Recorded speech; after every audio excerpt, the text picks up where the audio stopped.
just two of. Heck yeah!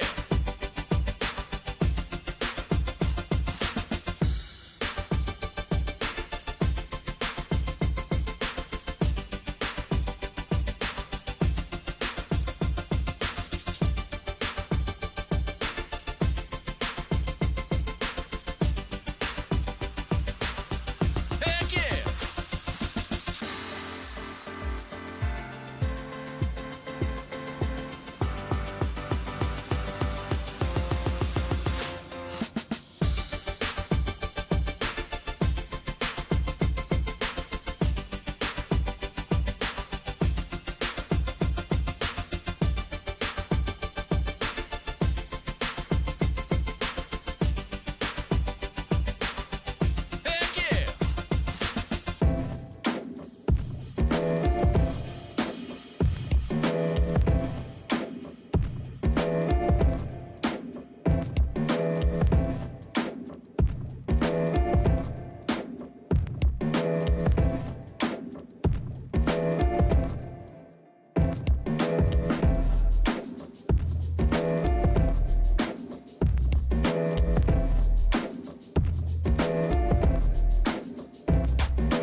yeah.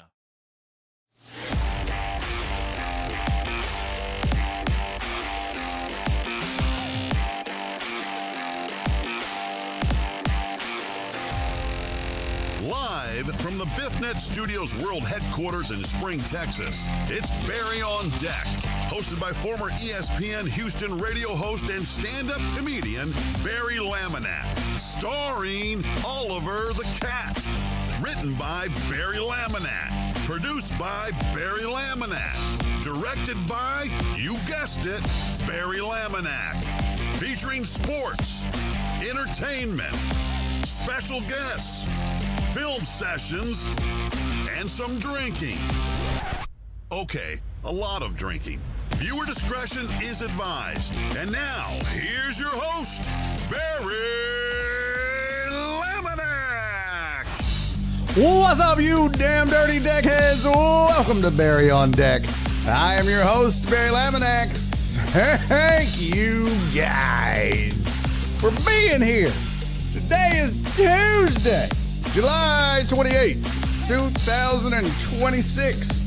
And this is episode number 1087 of Barry on Deck. It almost feels like we don't need to do that anymore. It feels like we should have stopped at 1,000. Do I need to tell you the episode? I guess. It's just part of the intro. It's always been part of the intro. I guess it'll continue to be part of the intro. Chat's already acting a damn fool. Good to see you guys, man. Thank y'all for being here. Hope y'all are having a good day. Hope you had a good past week and weekend. Boy, it's been a while. Been a long time since we've done a show. Let's see. Let's see. When was the last time we had a show? It was the 16th. That's crazy. July 16th was our last show. 1, 2, 3, 4, 5, 6, 7, 8, 9, 10, 11 days. No show. Crazy. Crazy. I don't know. What's the longest we've ever gone? I know I was on that cruise for 2 weeks, and then that would have been like the Thursday. So that was like what? Shit. 1, 2, 3, 4, 5, 6, 7, 8, 9, 10, 11, 12, 18 days. I don't think we've ever gone more than 18, have we? I don't think we've ever gone more than 18. So, but yeah, glad you're here. Good to see you. We got a lot to get to. Got a lot to discuss. What's up, Sensei Bullrog? Sensei Bullrog said, it's felt like it had been a while since I had a Barry notification. Yeah, I appreciate that. First of all, second of all, yeah, it was a long while. Jared said Barry's on that Howard Stern schedule once a week, maybe. Oh yes, Donna. Yes, when my dad was in ICU for an entire month, that was the longest we went without a show. Yeah, and then he passed, and so the funeral and all. Yeah, that was the Shut up, Tony. Tony said, damn, I lost money on Polymarket. Barry's ship made it back. Let's go back to Barry taking shots all show. Oh, God, no. God, no. Blech. No, I haven't drank a lot lately. You know, you would think, excuse me, you would think that being on a cruise ship as a comic and working, you know, 4 or 5 days, 4 or 5 shows over a 7-day period, there'd be a lot of drinking. It's not. It's not really. One, because it's expensive and I'm there to work, not spend money. But two, you know, it's not my vacation. So if it was a vacation, maybe I'd get drunk. I do have one small road story for you from the cruise. But that's it. I'm trying to think, did anything else crazy happen? I don't believe it did. This time was different though. This trip, normally every cruise ship that I have boarded and went on to work as a stand-up comedian has been out of Galveston. This one was different though. This one left out of Port Canaveral, which is next to Cape Canaveral, near Orlando. And so this was 2 cruises in a week. I did a 4-day and then a 3-day, did them back to back. And, so I had to fly to Orlando on Saturday, spend the night at the hotel at the airport, and get up, catch a shuttle to Port Canaveral, get on the ship. Then you go out for 4 days, and then you come back and you stay on the ship. It's so stupid though. When you do a back-to-back like that, you still have to go through customs. So they keep us all together, all of us on a back-to-back, whether it's entertainers or people. Because some people will do both. They'll do the 4-day and the 3-day. When I did 2 weeks back-to-back, there was a couple of people doing 2 weeks back-to-back. Pretty crazy. But you still, so they put you in kind of this like holding area, and it's just one of the restaurants on the ship. So you get up in the morning with everybody else. So I had to get up at like 7 a.m., right? All my shit's packed. I go down to this area for back-to-back people, and we sit and we wait. And they clear out a bunch of people off the ship. And then they're like, okay, if you're back-to-back, follow us. And then they march you down off the ship, through the cruise terminal, back to customs. And then you just have to go up. They take your picture, make sure it's you, and then you get right back on the ship. Pretty crazy. And I have to switch rooms, which also sucks. But this was mostly uneventful, I guess. 2 things happened. Well, first, let me say what's up to everybody. Let me jump in the chat since it's been a while. What's up to AJB? He was the very first person in on YouTube. PB Dubs was second. Actually, Stream Elements was second, and then I was third. But no, on Twitch, it was PB Dubs. So what's up to PB Dubs, and what's up to AJB? Thank you guys for getting in early. Jesus wasn't far behind PB Dubs. He was in early. Total Dallas is here with a stupid-ass joke. Our favorite C-Man. I hate you. I hate you. Chuck's in. What's up, Chuck? Heartthrob. What's up, Philip Bernard? Heartthrob Rob is here. Jared Taylor's in. Jared said, just heads up, don't go outside. You might melt or get cancer or die. B Hands in the building. John Dorier is here. That's good. Who else? Oh, my sweet, sweet Donna, of course. Fuck that. Keep the count. Okay, got you. Philly Sports Pride's in the building. What's up, man? Good to see you. Sensei Bullrog, we talked earlier. Good to have him in. Tony the Handsome, that dork is here. Who else? I saw some. Walt showed up. What's up, Walt? Good to see you, man. And there's Donna on Twitch as well. So that's good. So we got a lot to do. We've got, you'll see the topics over there. We're going to talk about the new sports talk station in town. Give you my thoughts on it. Is that good? Is it bad? What does that mean? We'll talk Astros. We'll talk some LeBron. And I've got headlines for you and whatever else. And then, of course, a few very short road stories. Something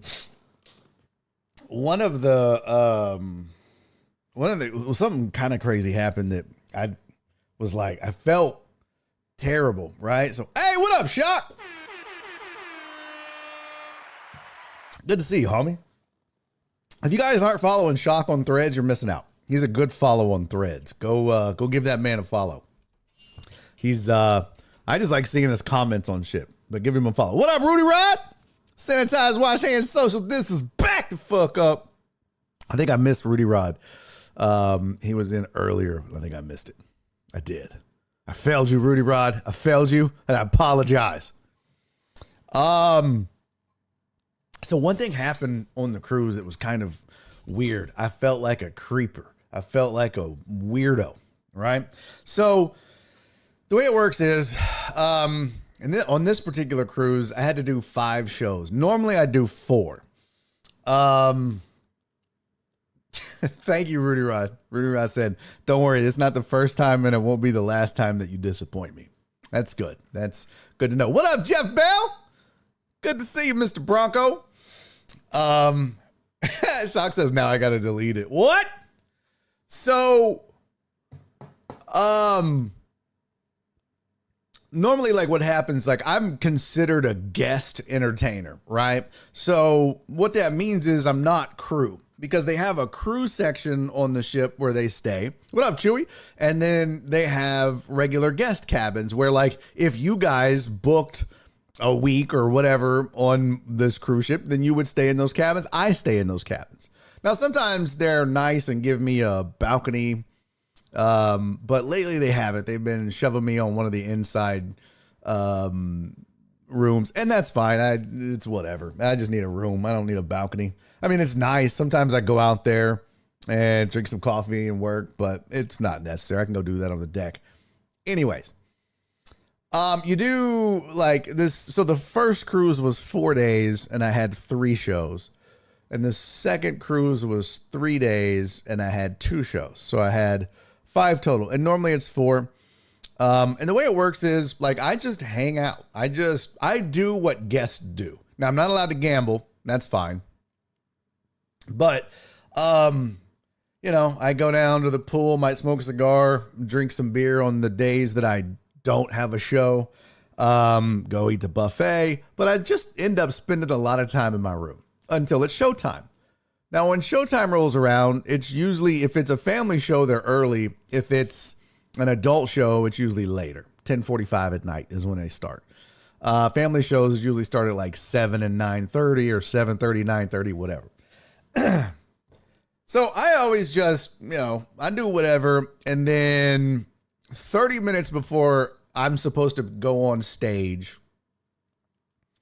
I head to the theater. And usually there's nobody there. Usually it's already, the show is over with. And like whatever previous show was on, and they're gone. And that was the case, like, it's been the case for every cruise I've been on. And then this past week, the first 2 shows were family shows at 7:30, 9:30. There was nobody in the auditorium when I got there, as far as on stage or backstage or whatever. My first adult only show was the last night of the 4-day cruise. And it starts at 10:45, so I want to get there about 10:15, 10:20.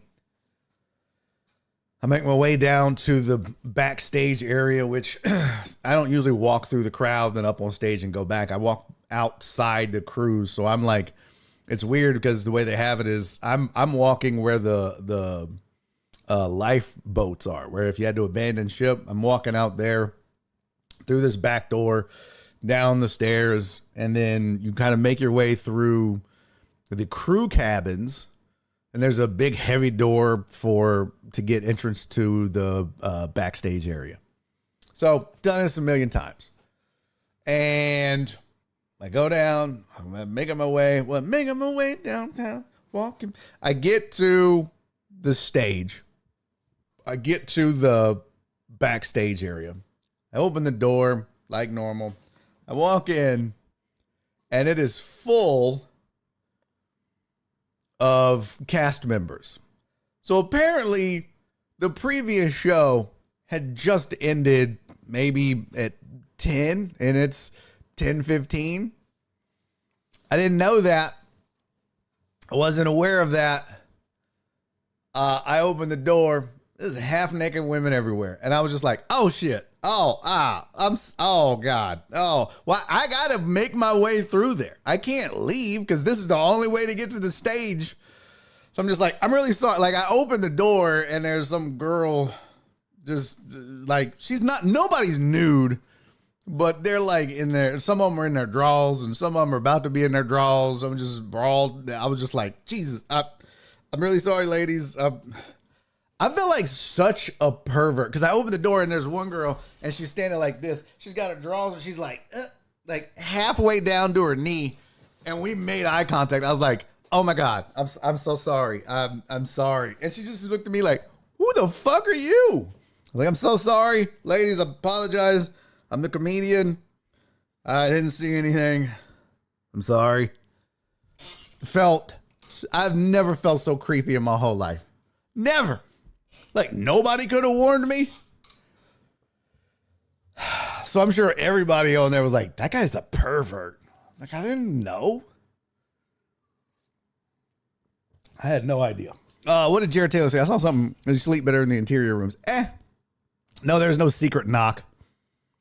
There was no secret knock. What did Jared say about?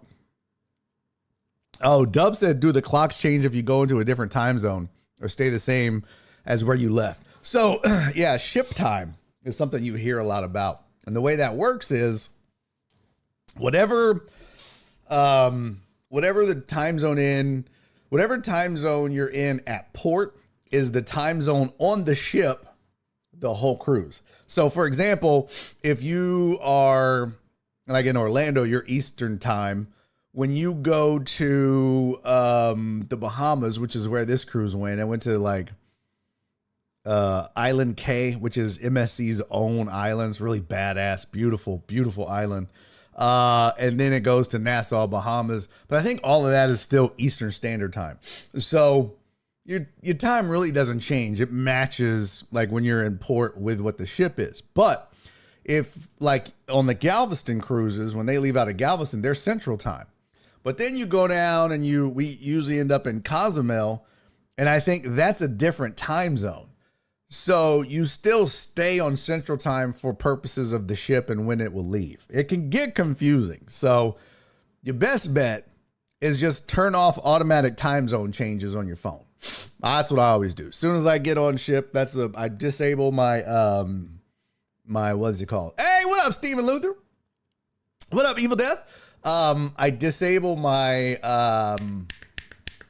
phone, like only Wi-Fi, so I won't have like 5G or anything like that because I don't want it connecting and running up international bullshit. So I disable that, and I disable automatic time zone changes, and then just leave it on Central, and then you're not confused. But you got to do it on your phone, your laptop. You got to hopefully the watch syncs up. It's a pain in the ass, but you got to do it because the last thing you want is to be in port somewhere thinking you still have an hour left, and then you hear, you're like, oh shit, Jared said best bet, get hammered, time zones won't matter. Well, you get hammered, you might not make it back to ship. That's not always advised. There was one time I was sitting out on the deck because I never get out. When we go places, I don't get off the ship. I'm just like, whatever. This time though, I did on the first 4 days because we were in Nassau in the Bahamas, and John Westling was there. So yeah, we linked up and we hung out in Nassau for a couple hours and shot the shit, grabbed a beer. But normally I don't get off. I just we get into port and I'm like, cool. That means the ship is going to be quiet for a change. And then I'll go and hang out, maybe smoke a cigar or whatever. But because, again, I'm not on vacation. I don't want to go spend money. I'm here to make money. So I don't do that. But, yeah, I felt like a pervert walking backstage. Port runners are the best. I don't even know what that is. This sounds like it must be a punked prank situation. No, it wasn't. It wasn't. I felt weird. That was just really weird. But... so this is my one road story on the 4-day cruise. Now, spend money to make money, right? No, I don't gamble, so no. So I'm sitting in the smoking section on deck, and I'm by myself. I'm always by myself. I don't like sitting there chatting it up and shit. I'm trying to work or mind my business or whatever. I usually have my headphones on. I usually take these with me, have them on because they're also noise canceling. So it's great for planes and bus rides and shuttles and shit like that. Or if everyone around me in the smoking section is being real loud. So I'll sit there, maybe smoke a cigar. Sometimes I'll just sit there, have a drink. But I like the smoking section because there's less people there. So I was sitting there. I forget what day it was. I'm by myself. There's hardly any. I'm sitting in this like chair at a 3-chair table, and next to me is a couple more tables. It's a family of 4 over here on my right, and then off to my left over there is a couple. It's a black couple, and they're sitting right by the railing, enjoying the view, enjoying each other, enjoying each other's company, having a nice drink. They're all dressed to the nines. They look beautiful, beautiful couple. And there's a reason I said it was a black couple. It was a white family. It's a black couple. I'm sitting there minding my business. We're all minding our own business. It's just us. There's maybe like one more person in the smoking section way off somewhere. And then I see this white man come stumbling up. He's hammered. Oh, watch people running the shit when it's time to leave. Oh, yes. That's what you meant by port runners. Gotcha. So this man, this white dude comes walking up. By the way, I missed the hype train. My apologies. Be handing with the 10 bits, try to make it look like 10,000. Very funny, motherfucker. John Dorier, thank you for resubscribing. Jesus, thank you for resubscribing. Jared Taylor, thank you for resubscribing. People Dubs, thank you for resubscribing. Keith! You guys are the titties, man. Chewy's on a 45 stream streak. Get it, son. Appreciate y'all. Level 2 hype train. None of that fired off. I don't know why. So, no, it wasn't Tony Romo. But this white man comes up, stumbling drunk. I mean, I don't know how he's standing. Okay? He walks past the family. He walks past me. Heck yeah! Hey, Amos, thank you for resubscribing, pimp. He walks past me and walks straight up to this black couple that is minding their own business, enjoying themselves and each other and the view. And because it's in the evening too, it's not quite sunset, but it's just nice. It's cool out. It's not humid. It's a perfect night. And he walks over there and he's got a water. And he walks up and he just goes, "Hey, how y'all doing?" And they're just like, "Hi, it's good to see you. Yes, we're doing well, thank you." He's like, "Yeah." And he walks over and he grabs a chair and he pulls it. And you'd have thought this chair was made of concrete, the way he was struggling. And he pulls it and he plops it up. Like they're sitting at like just a small two-top table on opposite sides. One side is against the railing. So he just plops this chair down in between this sweet couple. And he's talking to him. He's still standing. He's like, "Where y'all from?" And they're like, "Oh, we're from South Carolina." He's like, Where? And I didn't hear the city that they named. Let's just say Charleston. I don't know. They were like, "Charleston." He was like, "Oh, I've never been there." And he's got his water. And the dude is on this side, on the right. And the female, his wife, is on the left. And he's like, "What's your name, man?" And I don't remember the dude's name. Let's call him Keith. And so he's like, "My name's Keith." He's like, "Keith, it's good to meet you, brother." And he puts his hand on Keith's head and starts rubbing it. Now, Keith has a hat on. So Keith's hat is getting all smushed and smeared and shit. And he comes off, and then Keith's hat's all fucked up. And then he looks at the wife. He's like, "What is your name?" Let's say it was, I don't know, Lisa. She's like, "I'm Lisa." He's like, "Lisa, it's nice to meet you too." And he goes to give her 5, and she puts her hand up, and he misses and grabs her boob. Boop. Okay. So I'm like, what the fuck is happening? "Are you guys enjoying the cruise?" They're like, "Yeah." And he's like, "Cool." Hadn't sat down yet. Pulled the chair up. Hadn't sat down yet. He's got a water bottle. He's trying to get the cap off. It seemed like 30 minutes. He's just sitting there. He's like, mind you, they're still trying to enjoy their fucking time while he's just. He finally gets it off. He takes one sip and then drops the motherfucker on the table. And water goes everywhere. And I was like, holy shit, this is a fucking train wreck. And they both are like, "Whoa, hey, all right."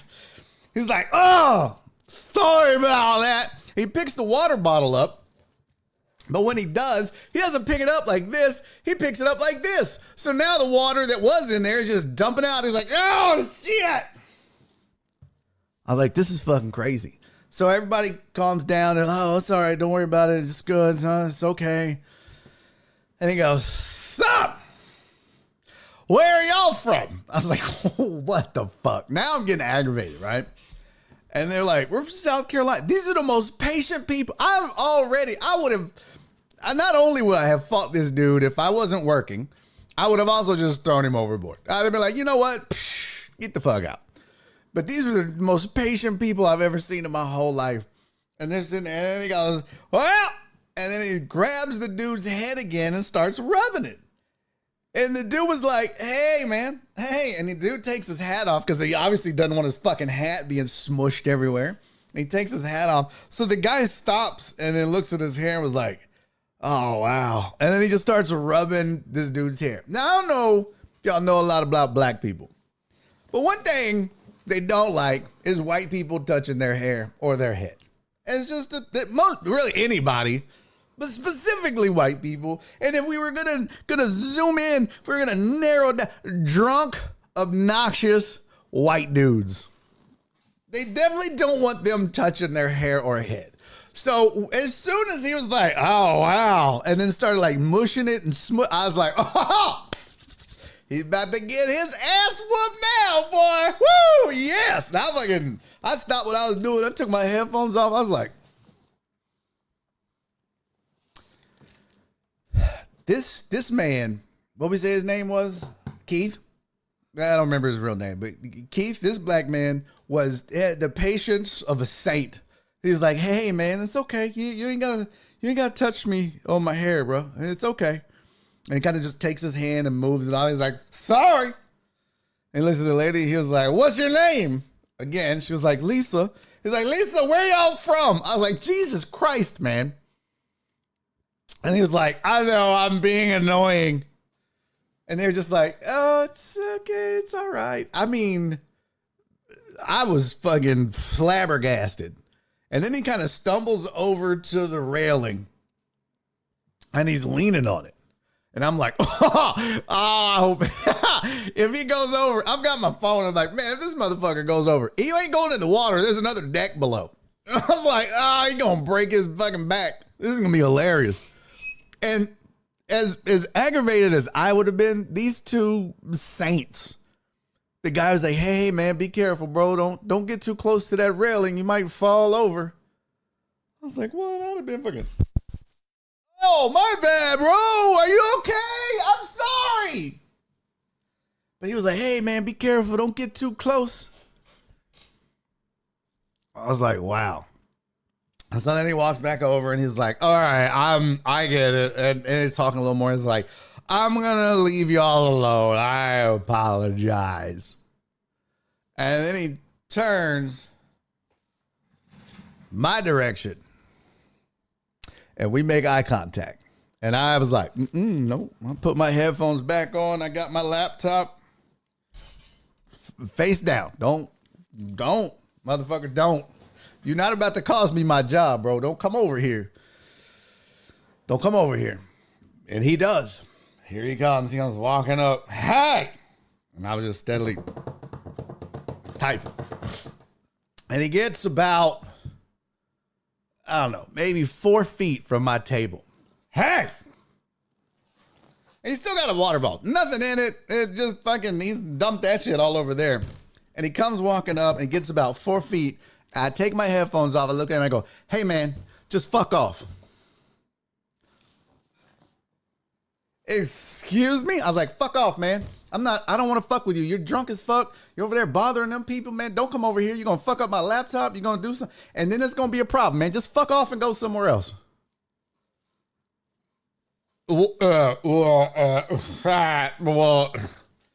Excuse me. And then he walks around my table to the family of 4, who's like right next to me. And it's a mom and a dad and their 2 kids. And the oldest kid was maybe 13. And that was the female. And then there was like a younger kid that was maybe like, I don't know, 8, the son.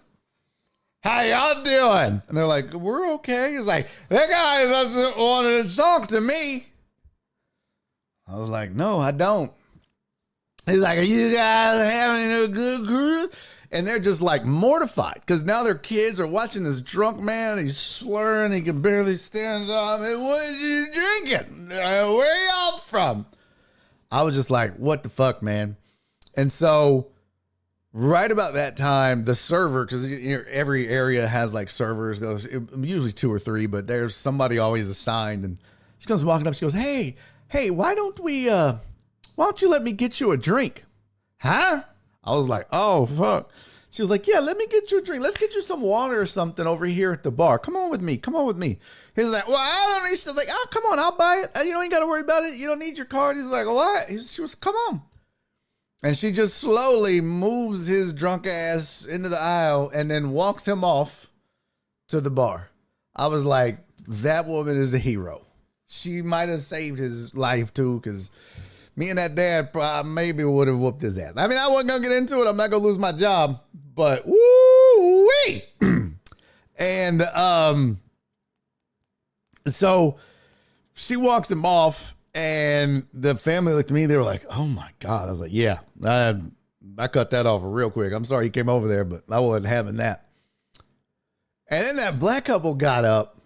And I'm sitting like right by these sliding doors where you can go inside. And they came walking up and I turned, I was like, man, you people are saints. And they started laughing. I was like, I don't know how y'all put up with that. I'll be honest with you, man. As soon as he touched your hair, I was like, oh, he's going to get his ass whooped. Oh, he's going to get his ass whooped. He's like, nah. I was like, you wanted to a little bit though, didn't you? He's like, I mean, my first inclination was, but he's drunk and it's whatever. I was like, whoo, you're a better man than me, partner. Because if I wouldn't have been here working, if that was just me and my wife, old buddy would have been on the floor. He's like, well, I wanted to, but I didn't want to ruin our cruise. I was like, well, good on you, Keith. Like, y'all have a good one. He's like, appreciate you. I was like, oh, hey, by the way. They were like, yeah. I was like, where y'all from? He was like, you funny. And he walked off. Oh, my God. I mean, those people were saints. They just... And then I didn't see the dude ever again. So I don't know if he recovered or I have no idea. But I haven't seen somebody that drunk in a long time. Like Cece's birthday. So that was the big road story was, yeah. This really drunk guy who is so lucky that it was that couple. There's a lot of other couples where the man, I'm telling you, put your hands on somebody like that, black, white, or otherwise. You can't go around putting your hands on people like that. You get an ass one. Walt, that's so funny because I wrote a bit about like that. Walt said, plot twist, this was the ship's captain. I wrote a bit where I'm like, man, people are like overly friendly. And they'll talk to you forever. And I tell this story about this one guy that comes up and he's like, so you're married, huh? I'm like, yeah. And he's like, well, that's good. Y'all, so y'all don't have kids, huh? I'm like, no. He's like, oh, 2 cats. I'm like, do I need a lawyer? Am I being, interviewed? And he's like, yeah, well, we got me and my wife. I'm married. I love my wife. We got a dog. You want to see her? And I'm like, no, but he still pulls out his phone. He starts scrolling through and he goes, there she is. And there's a picture of his dog. I thought it was going to be his wife. And then he's like, yeah, I love her. I was like, that's cool. And then the server comes up and she goes, here you go. Here's another double whiskey neat. And then she looks at me and goes, that's his 7th one. I was like, oh, that checks out. And then he slams it, stands up and is like, well, better get back to it. And then he kind of just floats off like a plastic bag in a grocery store parking lot. And that's when I realized they let anybody be the captain of a cruise ship. It's a great bit, man. When you got 1,200 people in a theater, oh, it hits so hard. Since Morocco said I have a pretty awesome cruise gambling stories. Old Asian dudes bring me super good luck on boats for some reason. That's wild. I got so drunk on a cruise one time, I took a shower fully clothed. Dub said that motherfucker was in his room hungover the next 2 days. Had to be. Drunkest I've ever been in my life was on a cruise ship. A long time ago. This is when I was still married to my first wife. And my mom owned a bar. I think I've told this story a couple of times, but my mom owned a bar and she helped us sneak booze onto the ship. So everybody got to take a bottle from the bar. She paid for it, obviously, but we all took our own bottle on the bar, and then we all met at my mom's cabin. And I walked in. I had already been drinking. I walked in, and every bottle that we brought, there was like 15 of us, was lined up on like the dresser in my mom's cabin. And everybody's talking and mingling. And I'm at that point where you feel good and you can't taste anything. So anything you drink is just like delicious. And I see these 15 bottles lined up, and I just start on one end and I just go. And then to the next. Boom. Boom. And I just go all the way down the line. All 15 bottles. And then we head to karaoke, where I have probably 2 or 3 more drinks. And then the next thing I know, I wake up in the shower. I'm laying in the shower in my own vomit. Heck yeah. And I'm covered in it. Just fucking, I'm laying in vomit. I got vomit on top of me. And my wife at the time, ex-wife now, is standing over me. And she was like, Jesus Christ. I was like, ugh! And I throw up again. She goes, good Lord, I'm leaving. I was like, if you leave, it's over. She goes, bye, and just fucking walked out. She's the ex-wife for a reason. I mean, I didn't leave her when he got back. It was like a year and a half later, but still, I was fucking hammered. Yeah, Jared said 4 of the 5 days, and I was not feeling great. See, I don't. That's where she mastered her fake shots. No. I maxed out drinks 4 of the past 5 days. Damn. That's crazy. I like drinking, and I used to drink a lot, y'all know, but I don't like getting that drunk anymore, where I'm just out of control. I don't like that. Because then you do shit and you regret it and you feel like an asshole. So, no, not me. I don't like doing that. I was trying to think. I thought there was one more thing that happened. No, nothing major. Just some bullshit on the flight back. We're sitting in the row, okay? I'm sitting in the row. There's 3 of us. It's me, this big bitch in the middle, and some dude on the window. I don't know. This plane must have been fucking old as shit and raggedy, because I'm just sitting there, you know, and next thing I know, I feel my seat move. And so I look behind. Anytime I feel anything, I'm this dude. I'm this guy right here. I'm this guy. If this is my seat and something moves, this is me.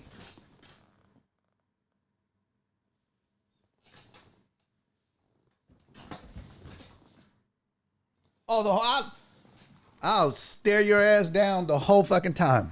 Kick my seat, move it, whatever. So my chair moves like 2 or 3 times. And I'm like, bitch, what the fuck you doing? What? And the dude behind me's like, then I realize it's the fucking dude next to the window. He can't get comfortable. So he's like moving and he's shaking the whole row.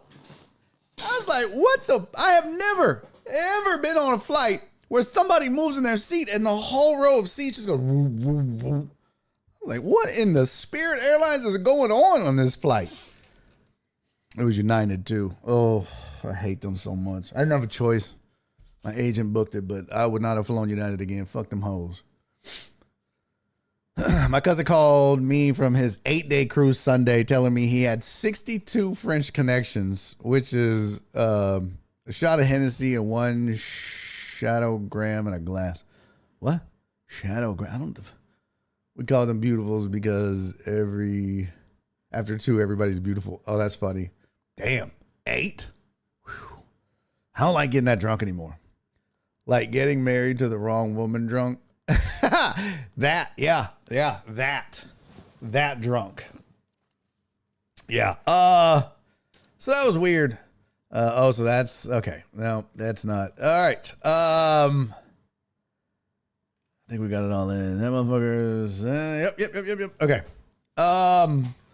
So it was kind of an uneventful cruise. I mean, there was like little things that happened. I get aggravated easy. It's not really big stories, but that one was very interesting. So let's talk about topic number 2. Yeah, Evil Death gets it. New sports talk station in town, people. Have you heard the news? If you didn't, it happened while I was gone. But 95.7 The Spot is no longer 95.7 The Spot.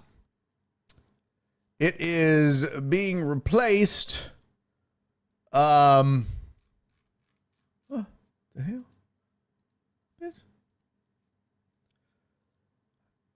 It is being replaced by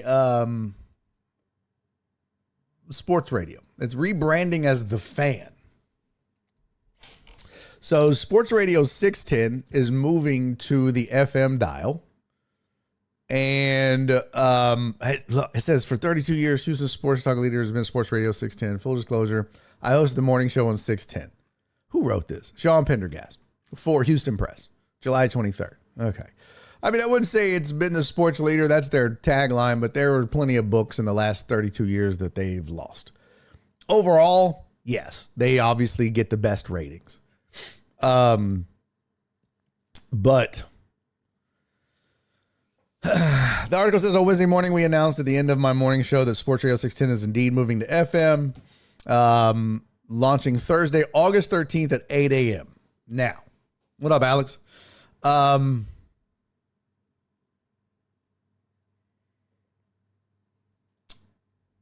No lineup changes. 610 is not dead at all. The signal will be simulcasting all of the programming that will run on 95.7 The Fan. So if you're cool with the signal on 610 and don't like changing your presets, you're taken care of. If it were me, I'd program the FM. Can I still listen on the Odyssey app? Yes. So what does this really mean? Tony said, great news. I'll continue not listening. I believe this is proactive. The market and the government are trying to let AM radio die. They need to delete their commercial. What? 97.5, not the only station on FM anymore. Yeah. AM radio is for boomers. Kind of makes sense. Surprised it hasn't happened sooner. Okay. Radio is still alive in Houston. BiffNet is on the radio now. No. So what does this mean? Well, I mean, I am no expert. Obviously, I've been in the market. One, it's a good thing if you're a fan of Sports Radio 610. You can now get a clearer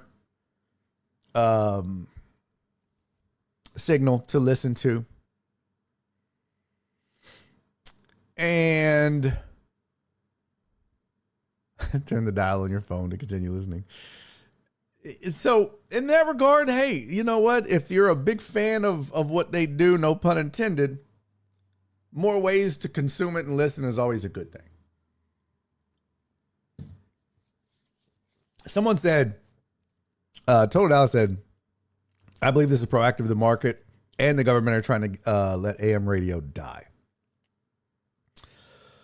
I think at some point you probably do have to let AM radio go.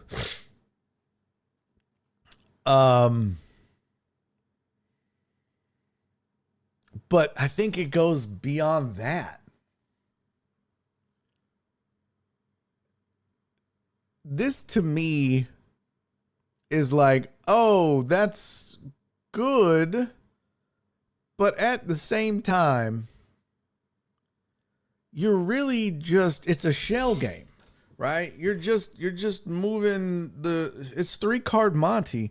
You're just moving shit around in an overall dying medium. And I know that that's not cool to say, but we talked about this before. At some point, radio stations, AM or FM, are going to have to adapt and figure it out. No one thought tapes would go away. No one thought CDs would go away. No one thought cable would go away.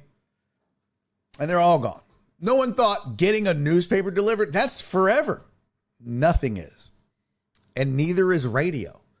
So moving from AM to FM, while sure, that's good, because if what Total Dallas says is true, and it very well could be, then sure, if AM goes away, you want to be ready and prepared, and you make that move.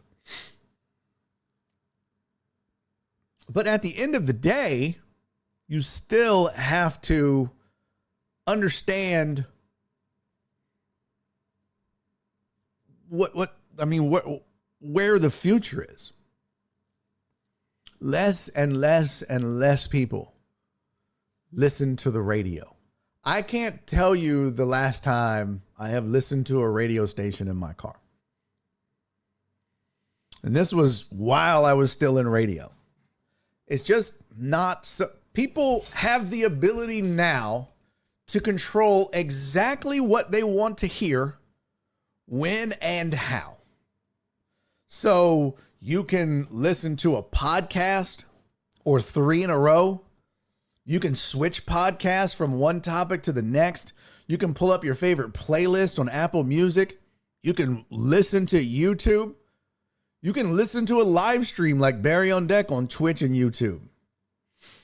So there are so many options. Plus, as Evil Death mentioned, you've got satellite radio.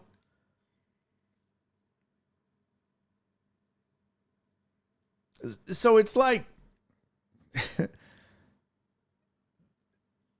on one hand, okay, good. You're making the leap from AM to FM. I don't want to sit here and toot my own horn, but as part of ESPN 97.5 for almost 8 years, we were the only FM sports talk in town. Now, the signal is trash, so you couldn't get it all over the city. But nonetheless, it was FM sports talk.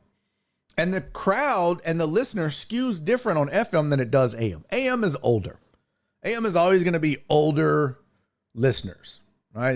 Somebody was saying boomers in the Jared Taylor. I love live radio. I want to get the emotion of live moments. Hashtag boomer. Yeah, I mean, it's like people that still get the paper delivered instead of just reading it on a website. No, you can't hold a website. You don't get ink on your fingers from a website. I can't line my bird's cage with a website. I can't wrap leftovers in a website. I want my paper. All right, well, at some point, Pawpaw, they're just going to be like, fuck it. We got 3 people still getting this paper. Shut it down. And the same is going to be true for AM. But the same is going to be true for FM. And while I don't think that the trajectory is in line, I think AM's gone before FM. It's still a dying medium. The radio. I'm not suggesting that sports talk is dying. I'm not suggesting that, these stations and shows and all that die and go away. What I'm suggesting is they need to pivot. They need to figure out, where are most people at? And that's where we want to be. They don't podcast their shows, and when they do, it's an afterthought. It's just a whatever. They live stream, but they don't promote their Twitch. They don't promote their YouTube live. They don't give a fuck because they think that all the money is coming in from sponsors on the radio because they can see. Here's why they're scared of it. Okay, let me explain. The reason they don't like where this is headed is that the metrics exist. I'm looking right now. There's 22 viewers on Twitch. It was at 27. There's 6 concurrent viewers on YouTube. So right now there are 28 people watching this show live. 28. Not bad. We used to be in the hundreds, but it is what it is. But I can see exactly how many I get. It's a rotating thing. Viewers come, viewers go. Some pop in, never chat. You don't even know they're there. They watch for a little while, they leave. Just like any other thing, right?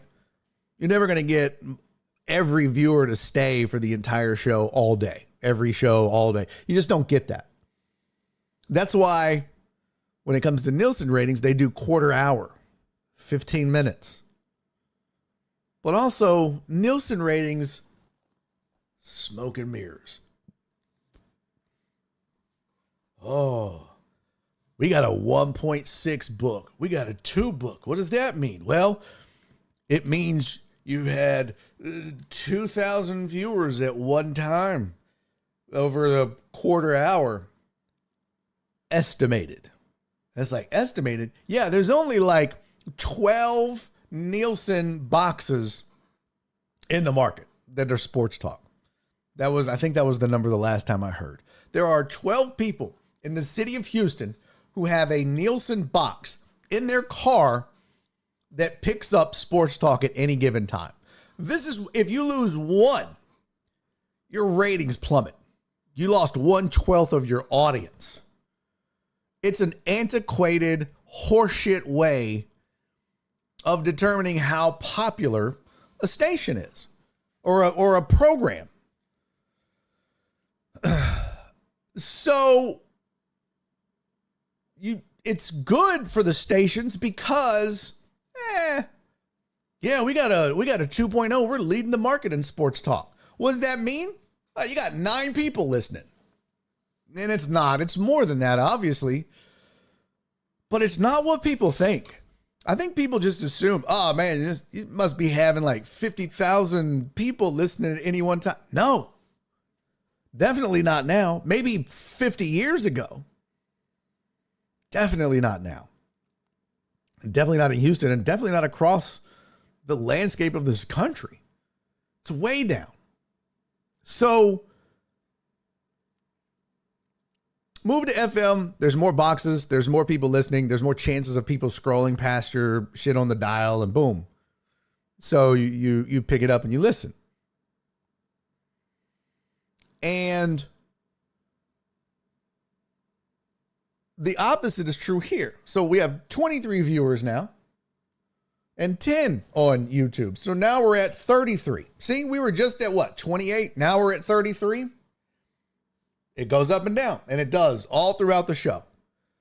But what I can't do is magically smoke and mirrors my way into an ad sale by being like, oh, well, I've got a 2.3 share on Twitch. What does that mean? Well, it just means I've got, and then they listen, and you're going out.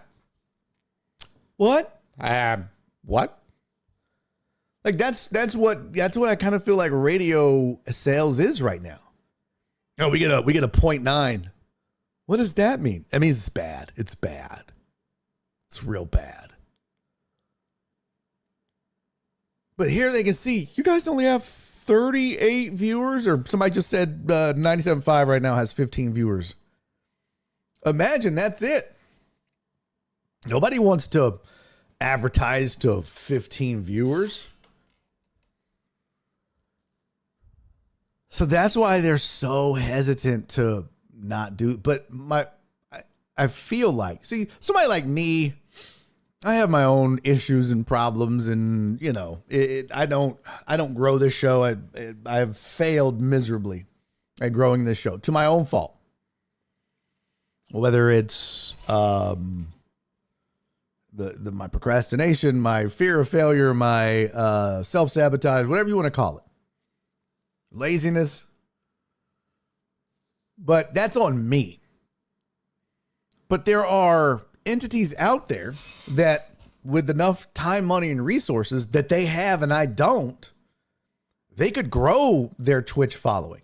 They could grow their online YouTube presence. And you can make it such that even if they're not listening live, you still do the show and they watch it later. Oh, you mean like a podcast? Fucking yeah. Exactly. That's exactly what I mean. Happens all the time. Go look at like Club Shay Shay. Go look at Joe Rogan. Go look at any of these pre-recorded podcasts. You don't have to be listening live, and they're pulling in crazy. They're pulling in way better numbers than radio, I promise you. But these stations are all like invested in these, you know, these entities are invested in these stations and the equipment and the people and this, man, pivot, fucking pivot. Because there's going to come a time that if you don't pivot, it's all going to go away. It's all going to be gone. And so while I think jumping from AM to FM is great, you just went from the frying pan to the fire. You really want to impress me? You really want me to be like, oh, wow, there we go. Man, throw some real dollars into a live stream. Throw some real dollars into podcasting your shows and making them a thing. Now, what that doesn't mean too, by the way, what that doesn't mean is that you just do the show as is and then put it out there. No, that's not what that means. What that means is you have to learn what makes a podcast good, what makes it interesting. How is it going to be consumed? You have to change the way you operate. When I started this show, I said I was going to do a video version of a radio show, but I would be able to cuss. I'd be able to change topics. I could do what I want, when I want, yada, yada. I made sure that the visuals are good. I tried to make the experience something that you would want to watch, that you were interested in watching. You can't just, we could go any of these. Look, I'll go to a raid right now and yeah, let's just pull up a radio station. Oh, there's ESPN right there. It's 3 dudes and they're just like talking to each other, but there's no like, hey guys, time for the headlines.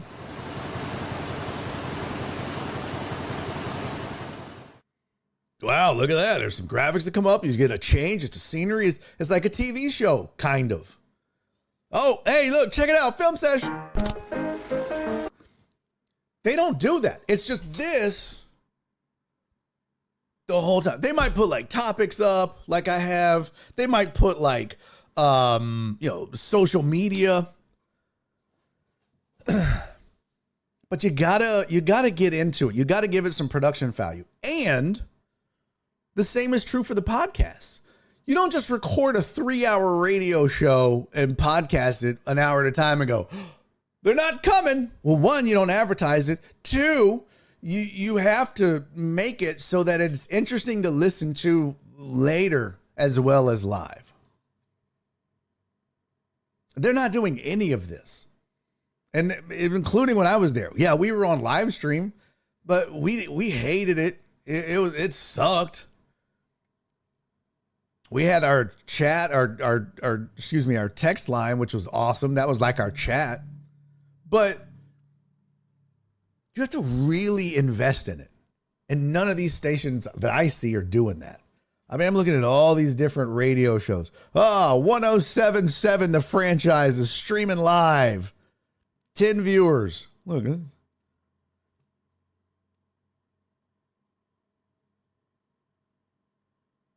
Oh, he's not even there. It's just he left. He had to go pee. I mean, it's not good, right? Now, it doesn't have to be over the top. And some people like me, I can't make this a full-fledged like TV production, but I do my best and have tried to do my best in the past. But these are people with way more resources. These are people with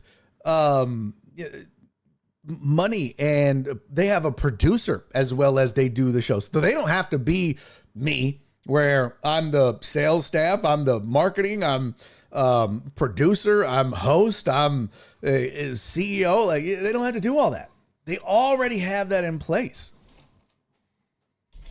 Yeah, Jared said, you're saying viewers, I'm driving, don't make the show about visuals. Well, if you notice though, Jared, everything that we do, unless it's like a video breakdown, it's still like I'll have like the show graphics. You don't necessarily need those to understand, because if I talk about our headlines, Draymond's returning to a Warriors on a 1-year deal, that's on the screen. It's got a picture of Draymond, it's got the headline, and then I'm going to talk about it. And then we will have that discussion. But what I also do is I'll pull up a website, I'll show you the stats I'm talking about so you can see them. It breaks up the monotony of, hello, I talk sports.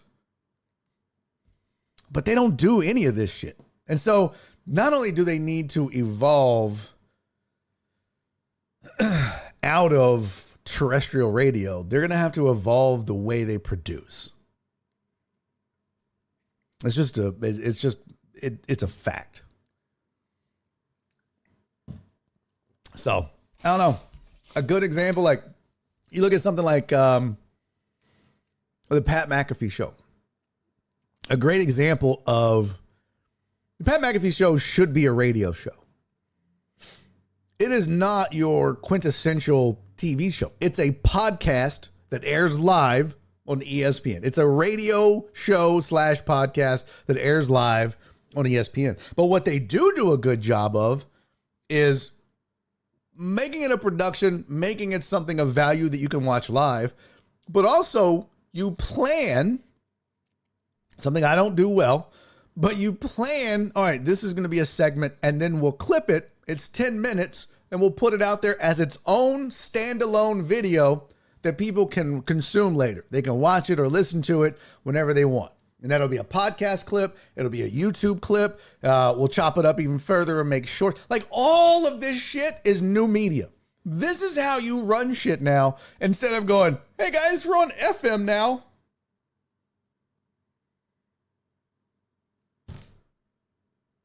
Okay.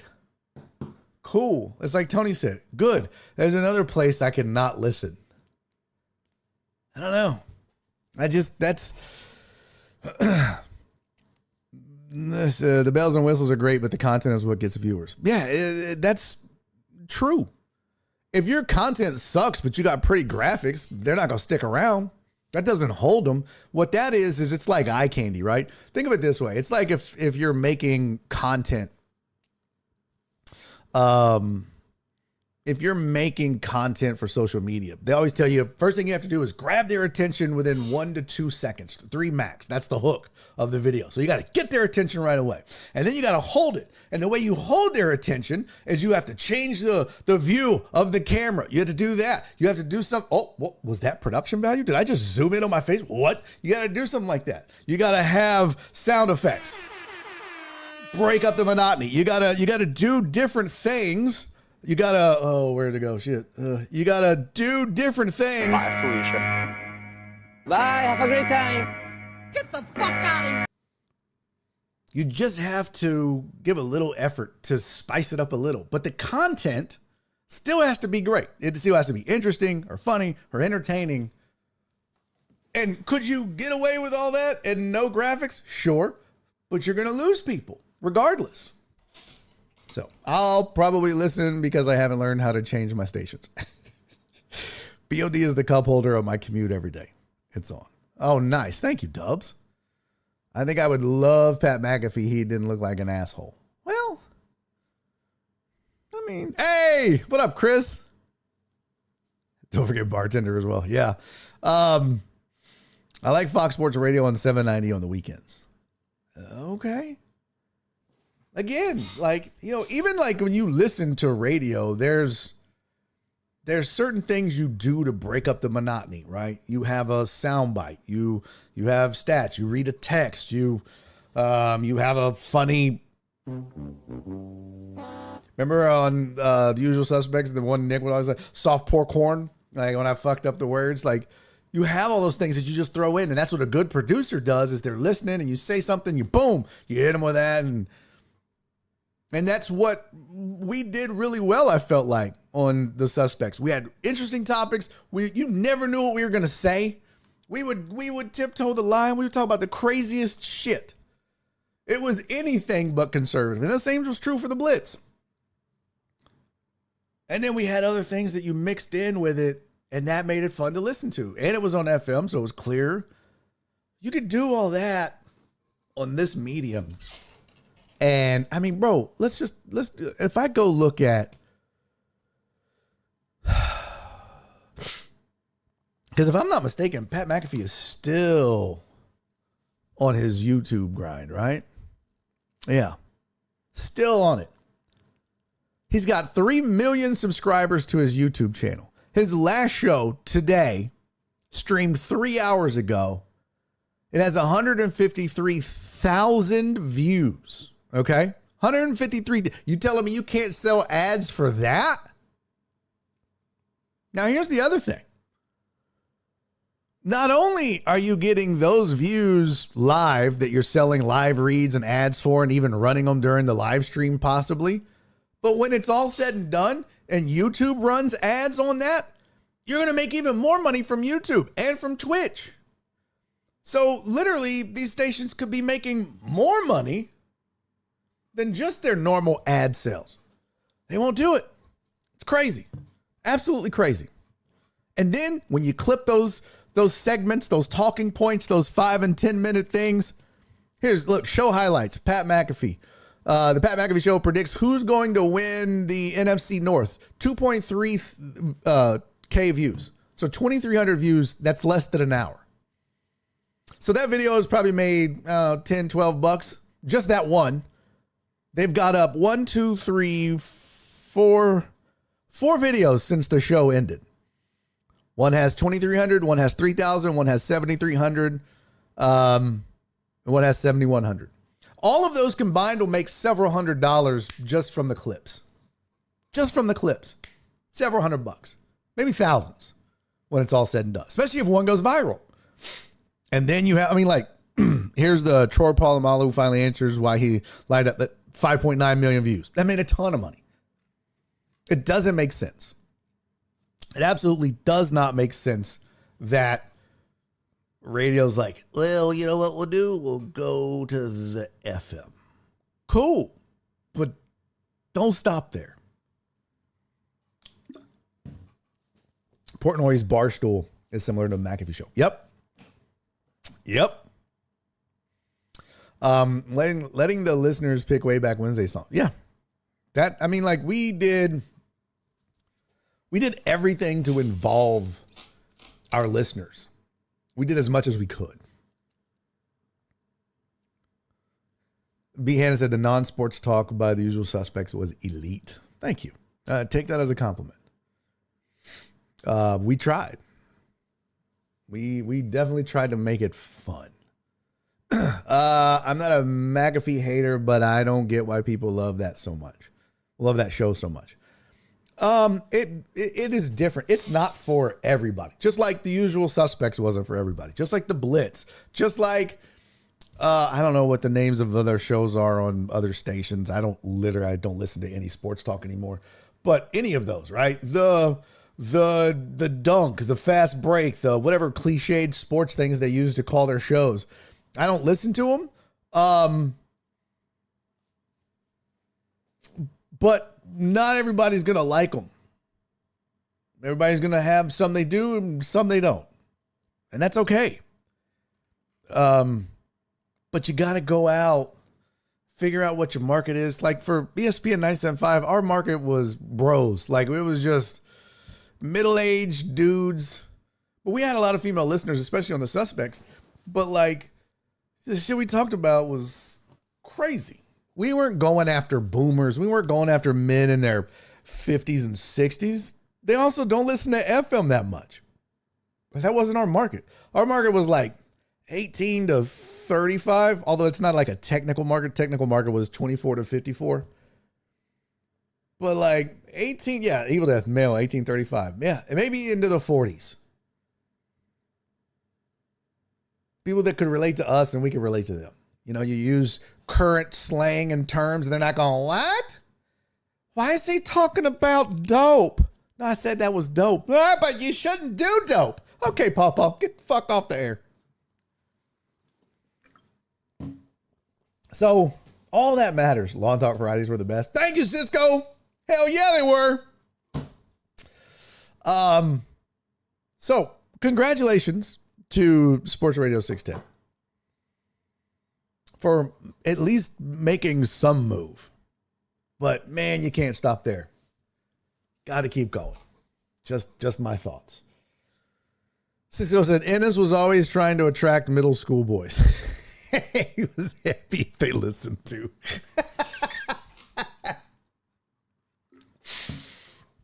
Dub said the early days of 97.5 were rough. You talking about like the Calvin Murphy days? I remember going up to the ESPN studio before Gal Media bought it. And I was on this show called In the Cage with Adam Villarreal. It was an MMA show, and it would come on like once a week, I think on Wednesdays after Calvin Murphy's show. And so I would catch a little bit of Calvin's show, and I'd be like, I love Murph, but... Perry said, I'm 44. Y'all wasn't targeting me? Bitch, you 44 now. That was 6-7 years ago, young ass. No, we wouldn't target your old ass now, Perry. Trying to talk about something. This is Perry the whole time in the car. Huh? Huh? What they say? What they say? Let me, damn it, you can't rewind the radio. I gotta go back. I didn't hear what they said. Let me turn on closed captions. And then it's just somebody reading you what they just said. Barry with your old ass. I ain't gonna lie though, me and Nora use closed captions a lot now. We're pretty hard of hearing. Sunday morning food talk was awesome. Yes, sir. Jerome and George argued the whole show every day. Oof. There's a new station, the Dallas Dorks, 89.1. I don't think that's real. Coffee, if you want coffee, go get coffee. Covfefe. All right. So that's my two biddies, my two pennies on sports talk. I mean, it's good. I'm glad for them, but at the same time, not enough. Definitely not enough. Calvin and Dave got me into listening to sports talk radio. I never listened to Calvin's whole show, so I couldn't tell you how good or bad it was. I don't know. Master P still targeting Pew Pew. That's funny. Yeah, I don't know. I never listened to it, so I couldn't tell you. Hey, look at that. There's a blast from the past. Tony the Handsome said, I'd eat porridge off of Clarence's milk jugs. It's right there. It's right there on the screen. You see what I mean? You don't need just sound drops like, I never heard of it. You can do visuals. Just got to be creative. And the people will love it. Ooh, Chuck. Chuck said, are you going to talk about Ryan Clark doing his fake crying? I don't know if it was fake or not. I do find it weird that sometimes, for sure, especially outside in this heat, warms itself up. I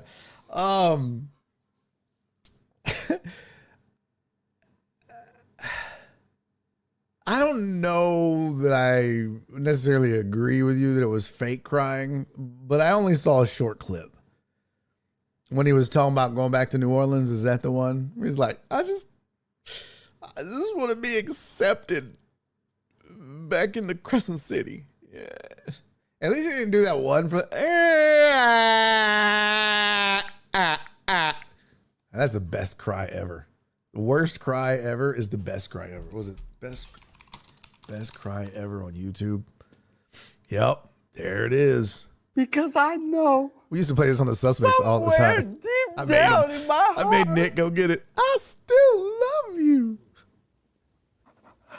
I still love you.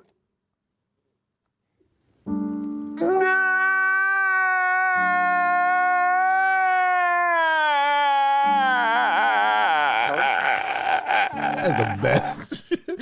Oh my God, that's the best. The actual best. So no, I don't know if he was crying like that or not. What the fuck? That is crazy looking. What is that? I need to know what that is. It's like 15 Amazon gadgets you gotta have right now. I'll just save that. I'll watch it later. Y'all don't care. Y'all don't care. Oh yeah, that was from Intervention. He was a crazy head boxer. Brandon Davis actually acting emotionally on a Sports Center. Oh, yeah, he looks like he's got boxing hands. Rocky Lockridge. Damn, he passed away. Oh, they got a whole wiki page on him. Rocky Lockridge. American boxer. He's perhaps best known for having handed Roger Mayweather his first defeat. Oh, okay, go Rocky. R.I.P. Rocky. Addicted to alcohol and crack cocaine. 30 months after his original retirement, Lockridge attempted to come back. Homeless, panhandling. Lockridge was eventually brought by his family onto the A&E television series Intervention. Wow, so that was him. A scene from the episode in which an emotional Lockridge loudly wails and becomes an internet meme titled Best Cry Ever. Damn. He got sober, though, and stayed sober. That's good. Until he passed. Good for him. I'll tell you what, though. Because they had to put him in hospice, I'd be like, bring me some crack. I'm telling y'all right now, if it's my time to go, and I had a crack addiction that I kicked, I'd be like, yo, can a brother get some crack in this bitch? Like, Dad, you're going to die in a week. I know. Bring me some fucking crack. I got a week left, man. Let me go out happy. The fuck we doing? No, just gonna sip this water through a straw and maybe have some pudding every other day. Fuck that. Bring me some crack. Give a fuck. I'm going out happy. Was that White Mike? No. Angela's joke about salty nipples had me busting out laughing. She's so funny. So funny. Ryan was not fake crying. If you listen to what he was saying when the tears started coming down, he was talking about where he's from. You kind of understand and don't get it messed up. Ryan will fight you. That's what I said. That's what I said. It's like, you know, I saw a clip of it. I didn't think it was fake. But I don't know. Some people cry and don't have tears. Some people overdo it. I mean, it's whatever. I do think just in that whole what happened, I find it really interesting that the reason that things went downhill was because he called out what's that white dude's name? Peter Dinklage? No, I don't know. Is it Peter Schrager? Pete Schrager? Is it Pete Schrager? Peter Schrager? Yeah. He called out Peter Schrager. They were having an argument, discussion. He's like, well, you know what? You never played. And he was like, what? Don't you do that to me. Don't you do that to me. Look. If that's the reason or the catalyst or the main factor in why Ryan Clark got let go from ESPN, let's just call it what it is. They just wanted a reason to get rid of the dude. They didn't either like him, they didn't like his personality, there was something else. Because if you reverse that, if it's Stephen A. Smith and let's say like Tony Romo's there and he's like, Tony, you don't know, you're a player. You've never done broadcasting. How would you know? You didn't go to broadcast school. You got a couple of lessons and that was it. Let me tell you something, man. Yada, yada, yada. It would never be a thing. I think two things happened. One, they needed an excuse to get rid of him or wanted one. But two, I think Peter Schrager got his feelings hurt and he was mad.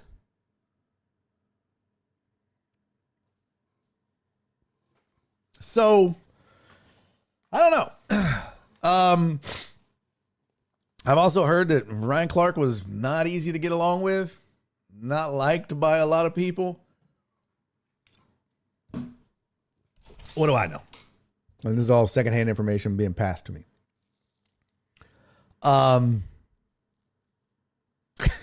Tony said that was his mistake. You don't call out white people on air. Look. You're saying the quiet part out loud, Tony. You're saying the quiet part out loud. Do you think if Stephen A.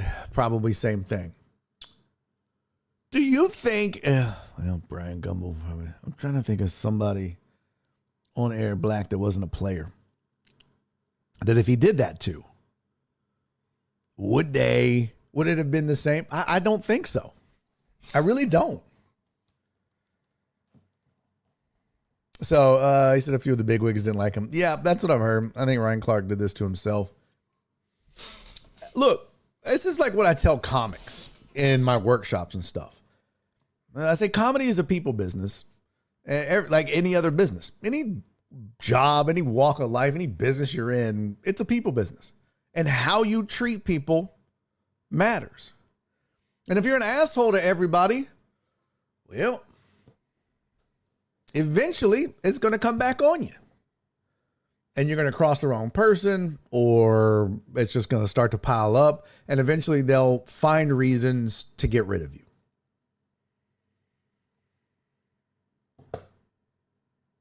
I mean, look at Josh Ennis. A lot of people like Josh Ennis.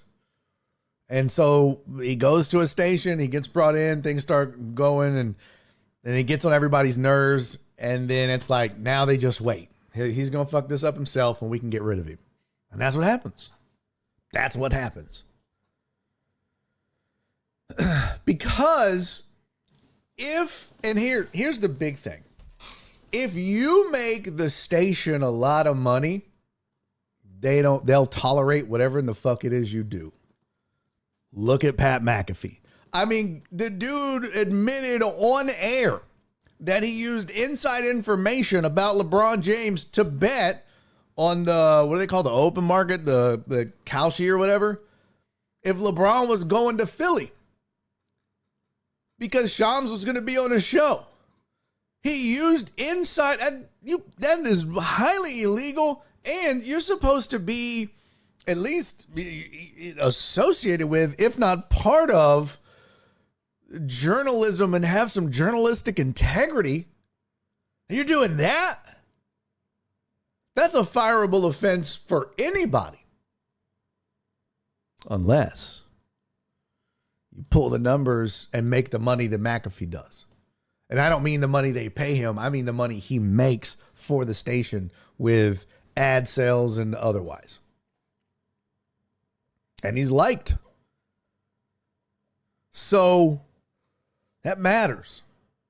Well, and Chuck said he wasn't the only one that got fired. Oh, again, look, when I got let go, I wasn't the only one that was fired. It was me and Rahil and I forget who else. But people they do this periodically. All right, John Dury, we'll see you tomorrow, brother. Yeah, it happens. Especially in entertainment like this, in TV and radio, you get laid off in groups, right? They're like, okay, you'll do this, you'll do this. So that way nobody is singled out either, right? It's just cost-cutting measures. We just had to whittle it down. Because then you could be like, whoa. If it was just Ryan Clark, then it was like, well, what did I do? Did I have a fireable offense? We just don't like you. Can't fire me for that. I'll sue you.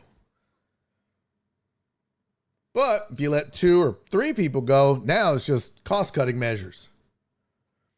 And you pick somebody that makes a lot of money. You pick somebody that you don't like. And somebody else. So who was that amongst all those of us in 97.5 that got laid off? I have no idea. I don't know if I was the one that wasn't liked. I know I wasn't the one that made too much money. I'll tell you that fucking much. So pretty sure I know what it was. But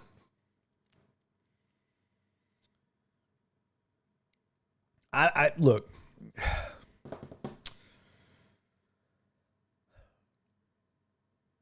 the way that you treat people, the way you interact with people, your coworkers and your bosses in this entertainment business, especially radio and TV, it's everything. What you do on air matters, right? But if you're likable and people like you and you can also get eyes on the program or ears on the program, you're good. But even if you're getting some eyes and ears, if you're just unlikable around the office, or it's just not going to work. I've seen it time and time again. Yeah, in the line of work, we at least let 2 go at a time for a CYA. Exactly. Every time I've ever been laid off, it wasn't just me. I was lumped in every time. It's easier that way. I don't think I've ever been fired. I've always been laid off. So, but yeah, that was interesting to see the whole Ryan Clark thing. We got about 7 minutes, 8 minutes left. Let's talk real quick about the Astros. I saw something interesting that I wanted to get you guys' thoughts on. And I wanted to look up something too. We didn't even get to the damn headlines. I saw an article from the Athletics newsletter. And it said something that stopped me in my tracks about the Astros. Oh, no, I'm sorry. It was ESPN. It was ESPN trade deadline information. And where is it? Here we go. MLB trade deadline buzz. July 28th. Astros. The Astros began this week with a combined 664 OPS from their outfielders, the worst mark in the majors. Astros GM Dana Brown is on the record as saying he expects to be a buyer leading up to the trade deadline, and as source said that will be the case so long as the team remains within striking distance. Given that their farm system is one of the worst in the industry, though, securing a quality outfielder, which is what it says, if so, they'll target an outfielder above all else. Given their farm system is one of the worst in the industry, securing a quality one in the market could be a major challenge. Am I missing something? Am I? I don't think that the outfield is the biggest problem with this team. If I go and look at statistically where this team ranks, I can just go to the standings and tell you. I can show you. But this team's starting pitching has been god-awful. Let me put this on the screen for you. Huh? You hear that, radio? What? Yeah, that's the sound of doing shit interesting. I mean, just look right here, okay? Look at it. You look at it. Isn't that what Todd Callis and Jeff Blum do? If I scroll down here, first of all, Astros will catch the Rangers this weekend. Suck it, Total Dallas. You see this right here? Runs allowed. 540. I looked at this the other day when I was on the cruise ship.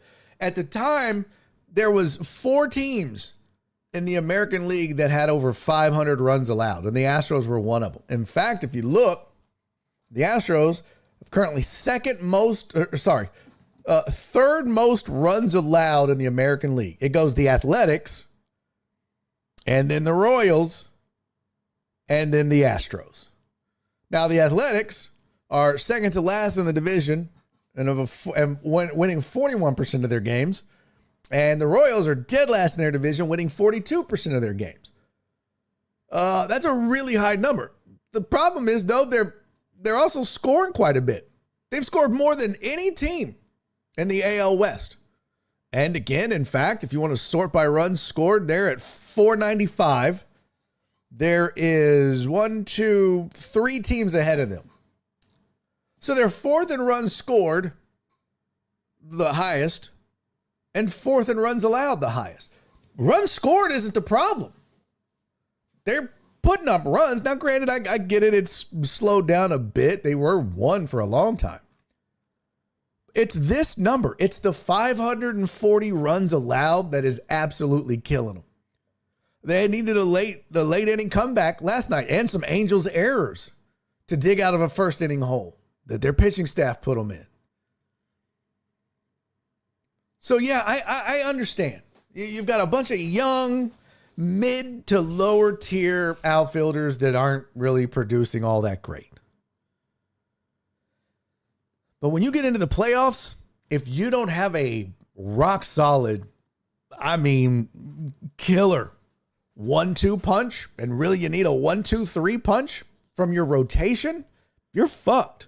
You ain't getting far. Going out and getting a above average outfielder that's better than the dudes you have doesn't change this team materially. Now you just lose 8-6 instead of 8-5. That makes no sense.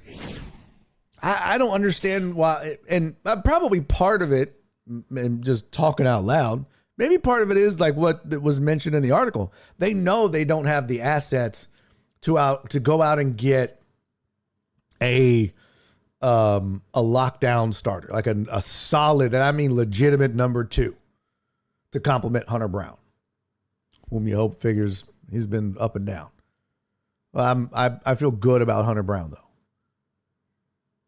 But this team would be better with a real number 2 than somebody else's third outfielder who now becomes your first outfielder or best. Like, what? Runs have never been a problem. Now, part of this is you're probably going to have to, if you're going to get like a bona fide stud 1 or 2, that probably means trading Jeremy Pena, because that's really the only thing you have. But you could also trade Isaac Paredes, but then what are you going to do at third base? You could also consider maybe trading Christian Walker and his deal, but I don't know. I look at this team. Let's see stats. You look at WAR.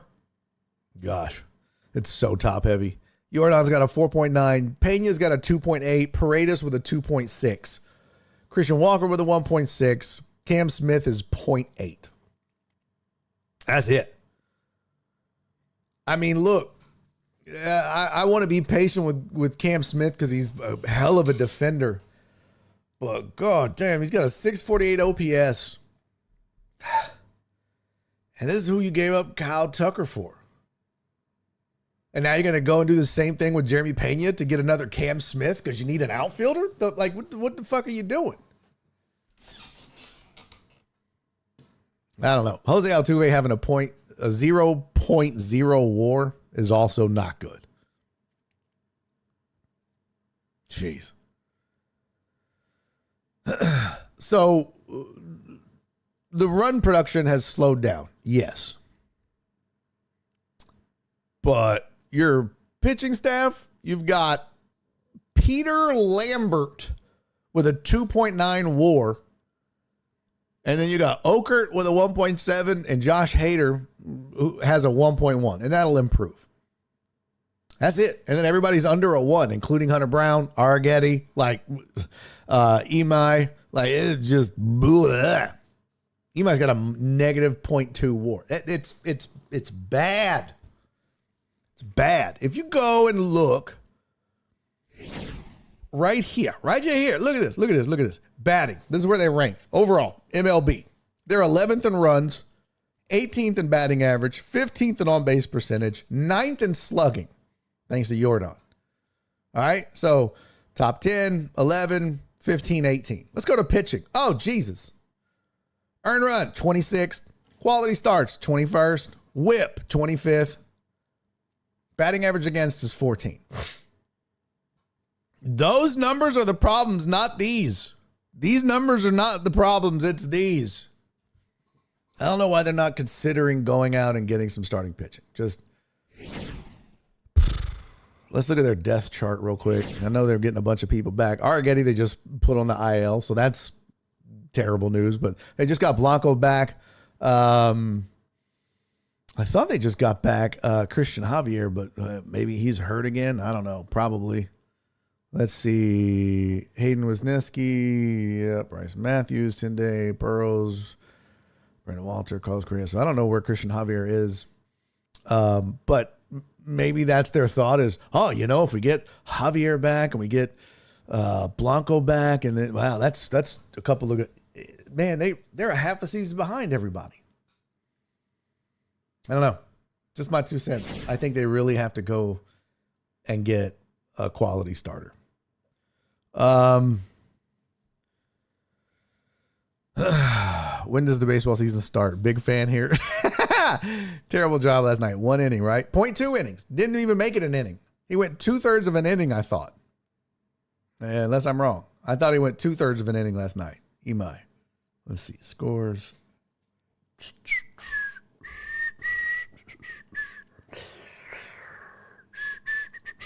Box score. Imai, 2/3 of an inning. 1 hit, 2 earned runs. And then Blue Ball come in, gave up a earned run, but he went 2 1/3 innings. Yeah, Christian Javier. 5 innings, 3 hits, no earned runs, 7 Ks. Out of the bullpen. Goes 5 innings. So maybe they're like, well, if Javier's at his best, then he's still a 3. I mean, on most teams, he'd be a 3. Let's go back and look at his stats year over year. Here's his ERA. This is the year he was a bona fide starter, 4.56 ERA. He only started 7 games in 24, 8 in 25, and he started 4 in 2026. So when he was 2022, he had a 2.54 ERA. And then when he was coming out of the pen, he had a 3.55 and a 3.48. So, and that's the other thing is he gives you some versatility. And you could use some middle relief right now. I don't have, let's see, bullpen ranked by ERA. Let's see. Bullpen ERA 2026. Astros are 18th with a 4.17 bullpen ERA. Now, let's do starters. Starting rotation ERA 2026. I guess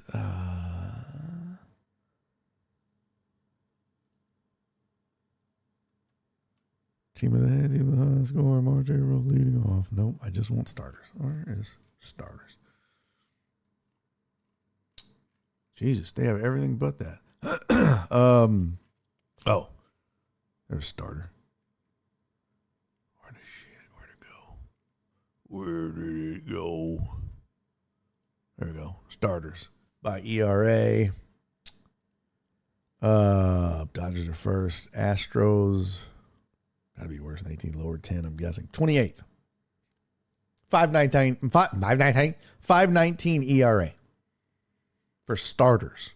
So 18th, dead middle in bullpen ERA. Top 10 to 15 in all their batting statistics. Starters ERA, 28 of 30. Only the A's and the Rockies have a worse starting pitcher ERA than the Astros. But they're like, you know what we need? Backup catcher. Boy, you're damn right. And an outfielder. And, they got anybody that can rake the dirt? We could do that. We'll trade for that. It just doesn't make sense to me. I don't get it. We will bury the Astros this weekend. Probably. Crane will not go into the luxury tax. Let's be honest. Oh, 100%. 100%. And you know what? All right, Cisco, love you, buddy. It wouldn't make sense to. In fact, I don't even know why you're really like, hey, I don't want to see him give up. At some point, though, you're going to have to start to reboot. And I know as long as I'm here, the window is open. No, bitch, it's cracked. It's cracked. Technically open. It's not even cracked as much as like, oh, it's just one of those windows that doesn't close all the way because the weather stripping is messed up. Like, it's pointless. It really is pointless. There's nobody short of Tarek Skubal that you could add to this Astros roster and not give up, Jeremy Pena's of the world that would make a material difference enough to be considered a legitimate World Series threat. And if that's not the goal, then what are you doing? You're going out and getting a mid outfielder? For what? Makes no sense. When they went and got Justin Verlander at the trade deadline, it made sense. It made sense. When they did it again, it made sense. But moves now, man, they got to make sense. I mean, getting rid of Kyle Tucker made sense. You missed, you whiffed on the return so far, but he has to be Evil Death. He has to be. But also, it's not the same kind of talent, but he's got to be on the hot seat this year. If this team misses the playoffs, he's gone. Promise you. This team misses the playoffs, he's definitely gone. And that's a spot. Crane let some fans throw a brick in the window and hasn't fixed it. I don't know what that means. Dana staying or he gone? I think Dana has maybe 1 to 2 more years max. One more manager decision, right? You can blame it. Hey, look,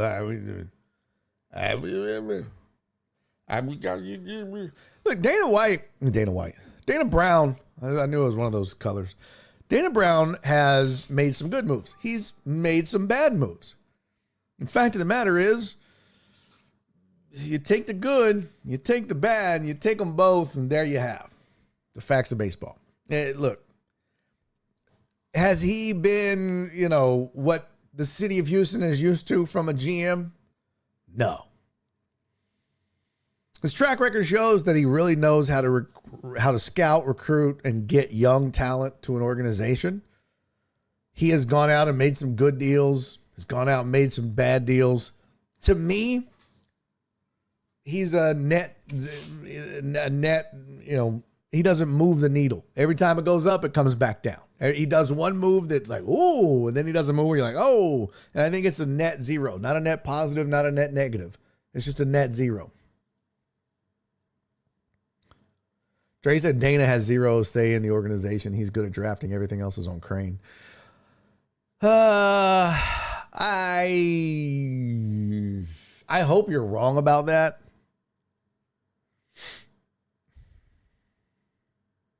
Yeah, Hearttop said interesting to see where Tarek Scoble ends up after the trade deadline.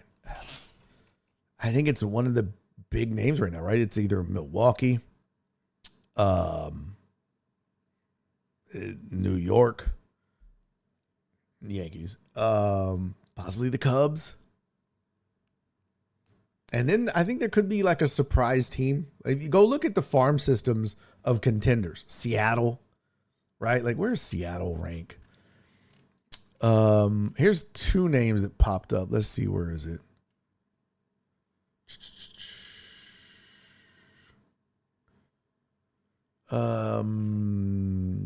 They said Yankees reliever. Well, the Mets deal among the Dodgers, Brewers, Cubs, Braves, Yankees, Rays, and Phillies will go all out. And that's the other thing is, man, you look at that and you think, well, the Rays probably. So let me look at team stats. Team stats: complete batting, complete pitching, power numbers. Let's just look at OPS. Washington has the highest OPS. Dodgers are second. Pirates, Cubs, Rockies, Brewers, Rays, Marlins, Braves, Yankees. And then look at home run power. Nationals, Yankees, Astros are third. Braves, Reds, Phillies. Dodgers are tied for 7. Mariners and Rangers could use a little boost there in the power department. And then also we need to look at contenders. Teams like the Red Sox are going to be players too, so don't sleep on that. Your wild card right now is Yankees, Red Sox, Guardians, Twins, and Astros are 1.5 games and 2 back. So Yankees, Red Sox, Guardians. But I mean, look, none of the only teams that are really out of it are the Angels, the A's, and the Royals. Probably the Blue Jays also. And Detroit's going to be sellers at the deadline. But you still got Baltimore's in it. The Mariners, the Astros, and the Twins are all within 2.5 or less of a wild card. So they could all be looking to add, right? Mariners don't score a lot of runs, but they don't give up a lot. Baltimore's kind of like Houston. They'll put numbers up, but they allow over 500, as do the Twins. So Red Sox pitching is amazing. They only 394 runs allowed. That might be best in baseball. Who's the best in baseball? Lowest runs allowed.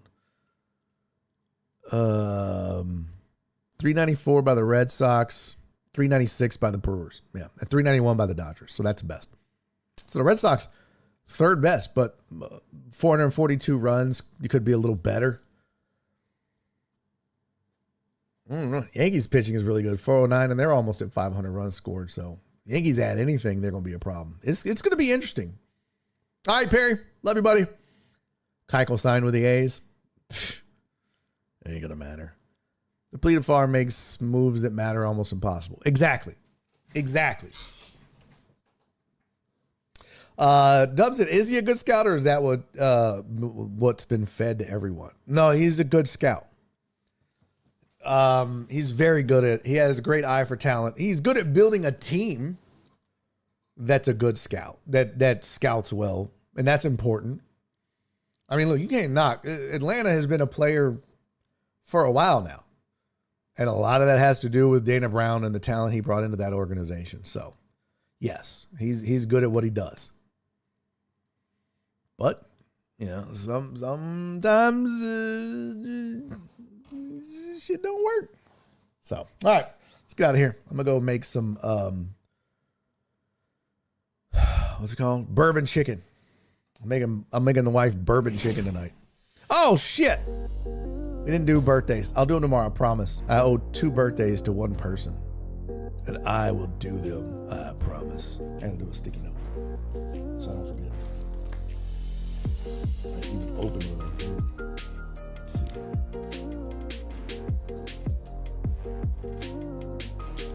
I'll just put that there. Won't forget. Psych. All right. Fun times. Thank y'all for hanging out. Thanks for being here. Good to be back. Missed you guys. And I will see y'all tomorrow. Enjoy the Astros baseball if you stay up late enough to watch it. I probably won't. Ain't no damn way. I'm too old. I'm too old for 9 o'clock start times.